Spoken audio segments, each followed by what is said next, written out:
Hi Year 6, so today we're going to be reading chapter 19 of Holes. We left it on chapter 18 where Stanley had just finished writing a letter to his parents. Chapter 19. He was awakened one night by a strange noise.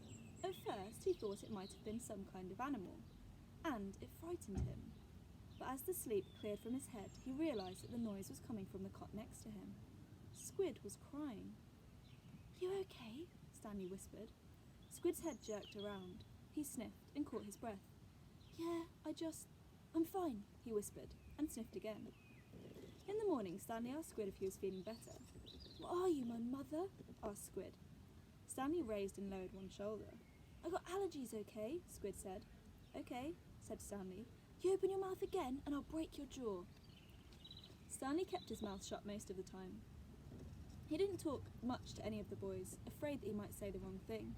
They called him caveman and all that, but he couldn't forget that they were dangerous too. They were all here for a reason. As Mr. Sir would say, this wasn't a Girl Scout camp.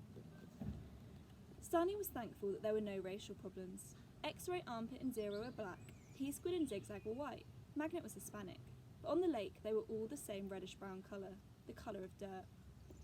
He looked up from his hole to see the water truck and its trailing dust cloud. His canteen was almost a quarter full. He quickly drank it down, then took his place in the line, behind Magnet and in front of Zero. The air was thick with heat, dust, and exhaust fumes. Mr. Sir filled their canteens.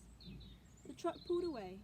Stanley was back in his hole, shovel in hand, when he heard Magnet call out, "Anybody want some sunflower seeds?" Magnet was standing at ground level, holding a sack of seeds. He popped a handful into his mouth, chewed, and swallowed, shells and all. "Over here," called X-Ray. The sack looked to be about half full. Magnet rolled up the top, then tossed it to X-Ray. "How'd you get them without Mr. Sir seeing you?" asked Armpit.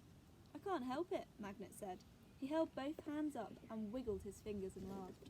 "My fingers are like little magnets." The sack went from X-Ray to Armpit to Squid. "It's sure good to eat something that doesn't come from a can," said Armpit. Squid tossed the sack to Zigzag. Stanley knew it would come to him next. He didn't even want it. From the moment Magnet shouted, "Anybody want some sunflower seeds?" he knew there would be trouble with Mr. Sir was sure to come back. And anyway, the salted shells would only make him thirsty. "Coming your way, caveman," said Zigzag. "Airmail and special delivery." It's unclear whether the seeds spilled before they got to Stanley or after he dropped the bag. It seemed to him that Zigzag hadn't rolled up the top before throwing it, and that was the reason he didn't catch it. But it all happened very fast. One moment the sack was flying through the air, the next thing Stanley knew, the sack was in his hole and the seeds were spilled across the dirt. "Oh man," said Magnet. "Sorry," Stanley said as he tried to scoop the seeds back into the sack. "I don't want to eat dirt," said X-Ray. Stanley didn't know what to do. "The truck's coming," shouted Zigzag. Stanley looked up at the approaching dust cloud, then back down at the spilled seeds. He was in the wrong place at the wrong time. What else is new? He dug his shovel into his hole and tried to turn over the dirt and bury the seeds. What he should have done, he realised later, was knock one of his dirt piles back into his hole, but the idea of putting dirt into his hole was unthinkable. "Hello, Mr. Sir," said X-Ray. "Back so soon?"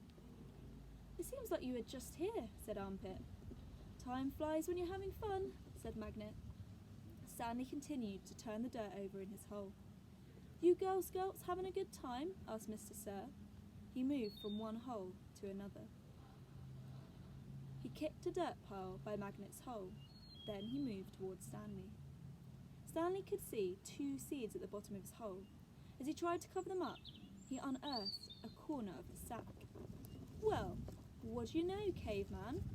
said Mr. Sir, standing over him. "It looks like you found something." Stanley didn't know what to do. "Dig it out," Mr. Sir said. "We'll take it to the warden. Maybe she'll give you the rest of the day off."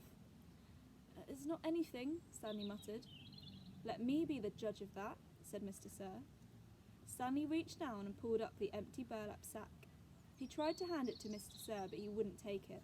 "So, tell me, caveman," said Mr. Sir, "how did my sack of sunflower seeds get into your hole?"